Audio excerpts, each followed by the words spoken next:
दोस्तों, वक्फ बिल जो वर्तमान में काफ़ी चर्चा का विषय बना हुआ था, उसको लोकसभा में पेश किया गया और लोकसभा में 14 घंटे की डिबेट के बाद उस बिल को पास कर दिया है। अब यह बिल राज्यसभा के पास जाएगा। इस वीडियो में हम जानेंगे कि वक्फ बोर्ड क्या होता है और जो बिल पेश किया गया था, उसमें क्या बड़े बदलाव किए गए हैं और जेपीसी कमेटी ने इस बिल के बारे में क्या सिफारिश की है। अब बात करते हैं कि वक्फ प्रॉपर्टी क्या होती है। वक्फ एक प्रॉपर्टी होती है जिसे मुस्लिम समुदाय द्वारा डोनेट किया जाता है। मुस्लिम द्वारा जो भी प्रॉपर्टी डोनेट की जाती है, वह बोर्ड के नाम से डोनेट की जाती है। वक्फ की स्थापना लिखित दस्तावेज या मौखिक आधार पर भी की जा सकती है। वक्फ की प्रॉपर्टी का इस्तेमाल धार्मिक कार्यों के लिए किया जाता है। दोस्तों, यदि आप हमारे चैनल पर नए हैं तो वीडियो को लाइक करें और चैनल को सब्सक्राइब करें। अब बात करते हैं कि वक्फ एक्ट 1995 क्या है। यदि कोई मुस्लिम व्यक्ति अपनी संपत्ति वक्फ को डोनेट करना चाहता है तो उस प्रॉपर्टी को किस प्रकार से मैनेज किया जाएगा, इसका प्रावधान इस एक्ट में किया गया है। इस एक्ट में राज्य स्तर पर वक्फ बोर्ड के गठन के बारे में प्रावधान किया गया है। यदि किसी व्यक्ति द्वारा राज्य में किसी संपत्ति को वक्फ को सौंपा जाता है तो राज्य वक्फ बोर्ड द्वारा उस संपत्ति का मैनेजमेंट किया जाता है।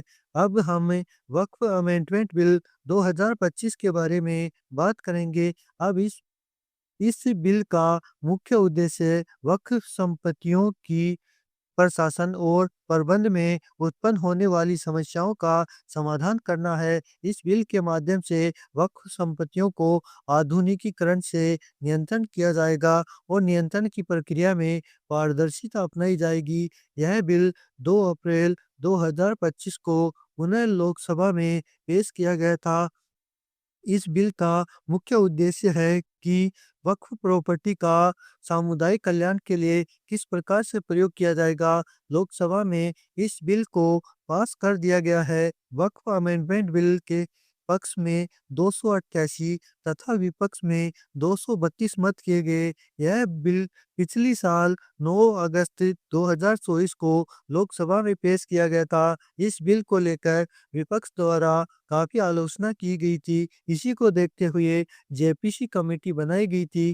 फिर जेपीसी कमेटी ने कुछ बदलाव के साथ इस विधेयक को स्वीकार कर लिया था। अब बात करते हैं कि इस विधेयक में क्या बदलाव किए गए थे। पहला प्रमुख बदलाव किया गया है कि बिल में कहा गया था कि कोई भी व्यक्ति 5 वर्ष से इस्लाम का पालन कर रहा है, वह प्रॉपर्टी को वक्फ कर सकता है। फिर जेपीसी कमेटी ने सुझाव दिया कि इसमें यह संशोधन किया जाना चाहिए कि यदि कोई व्यक्ति यह साबित कर देता है कि वह 5 वर्ष से इस्लाम को फॉलो कर रहा है, तो वह भी प्रॉपर्टी को वक्फ कर सकता है। दूसरा महत्वपूर्ण बदलाव है, नए बिल में वक्फ उपयोगिता से संबंधित प्रावधान को हटा दिया गया है। जेपीसी कमेटी ने सिफारिश की है कि बिल में वक्फ उपयोगिता को वापस जोड़ा जाना चाहिए, लेकिन वह संपत्ति आंशिक या पूर्णतया विवादग्रस्त नहीं होनी चाहिए। तीसरा महत्वपूर्ण बदलाव, विधेयक में नई धारा 3C प्रस्तावित की गई है, जिसके अनुसार संशोधन से पहले या उसके बाद में वक्फ के रूप में पहचानी गई या घोषित की गई कोई भी सरकारी संपत्ति वक्फ नहीं मानी जाएगी। विवाद की स्थिति में कोई भी संपत्ति वक्फ की संपत्ति है या सरकारी है, इसे कलेक्टर द्वारा तय किया जाएगा।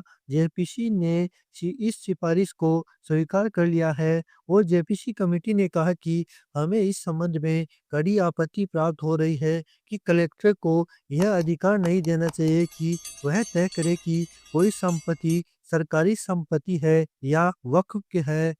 कमेटी ने कहा कि कलेक्टर के स्थान पर नामित अधिकारी लिखा जाना चाहिए। तीसरा महत्वपूर्ण बदलाव है कि नए बिल में गैर मुस्लिम सदस्यों को केंद्रीय वक्फ परिषद, राज्य वक्फ बोर्ड में शामिल करने का प्रस्ताव है। जेपीसी कमेटी द्वारा कहा गया कि गैर मुस्लिम सदस्यों को शामिल करने से वक्फ संपत्ति के प्रबंध को बढ़ावा मिलेगा और आम नागरिक को इससे काफ़ी फ़ायदा होगा। चौथा महत्वपूर्ण बदलाव किया गया है। वक्फ अधिनियम 1995 के अनुसार किसी संपत्ति को वक्फ अधिनियम के अंतर्गत पंजीकृत किया जाता है। वह संपत्ति वक्फ संपत्ति है या नहीं, शिया की है या सुन्नी की है, इसका फैसला ट्रिब्यूनल द्वारा किया जाता है और ट्रिब्यूनल का फैसला अंतिम होता था, जबकि नए संशोधन के अनुसार ट्रिब्यूनल का फैसला अंतिम नहीं होगा।